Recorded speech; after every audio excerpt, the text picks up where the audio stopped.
FirstNet has a partnership with the Public Safety Communications Research Program to conduct standards setting and research to advance public safety communications interoperability. FirstNet also works together with the PSCR on testing new technologies. One of those critical areas of testing is to develop the Priority and Quality of Service, or QoS, framework for the network. The following video is a tutorial on key concepts of priority and QoS. We hope it helps you understand more about the PSCR's important work on this fundamental feature of the nationwide public safety broadband network. All right. I'm Tracy McElvaney. I'm a group leader of the Advanced Communications Research Group in PSCR. So when we think about quality of service and priority, we really want to talk about how we effectively allocate resources to users. The cell site has a fixed bandwidth available. The amount of bandwidth is going to be based on the size of the cell and the optimization of the network. But the available bandwidth may not always be the offered bandwidth.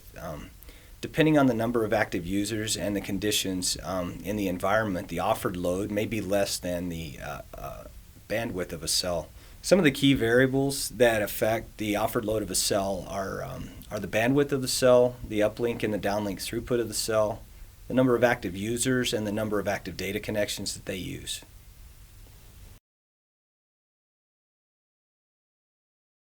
Priority and QoS play an important part in network management, and there's really a few key parameters that we have to worry about in order to effectively manage user access.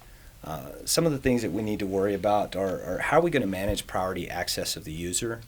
How are we going to manage the allocation of resources like data connections?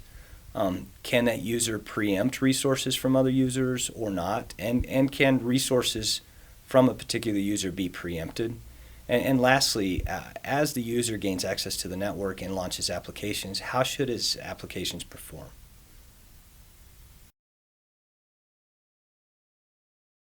There are really 5 key parameters to priority and quality of service and preemption that we need to consider. That parameter set, it sounds complicated, but it's actually pretty simple. The first parameter that we want to worry about is access class. Access class is provisioned in the mobile. The system doesn't know a device's access class.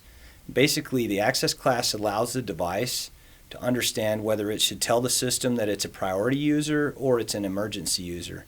It also allows the device to know when the system has told it that it's barred from the network.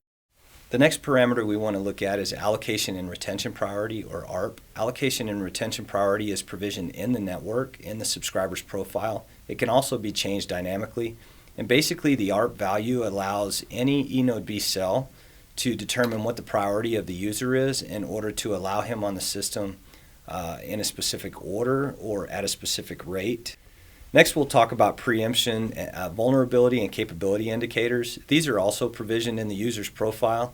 And basically, these 2 flags will allow the system to know whether a user's resources can be taken by higher priority users or whether a user can take resources from lower priority users. The quality class indicator is part of the QoS parameters and normally referred to as the QCI. This basically allows the system to put applications into specific categories. There's 9 categories it can put them in. Each category has variables like priority and latency and throughput that it can use to help fine-tune or optimize application performance.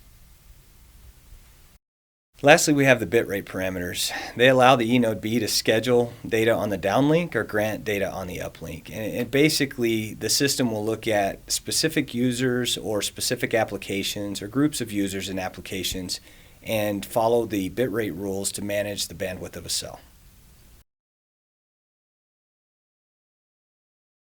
Now we'll talk a little bit about how the system maintains application performance. Basically, when a data connection is set up, whether it's for a default or a dedicated bearer, similar parameters are applied. You'll start with the resource type, which will define the type of bearer that you have, and then you'll have your packet error delay and packet loss parameters that really optimize the performance of the application.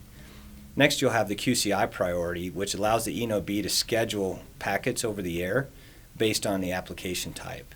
And lastly, the QCI can also be used to map quality of service parameters to network quality of service parameters so the packet can be handled end-to-end through the network in the right fashion.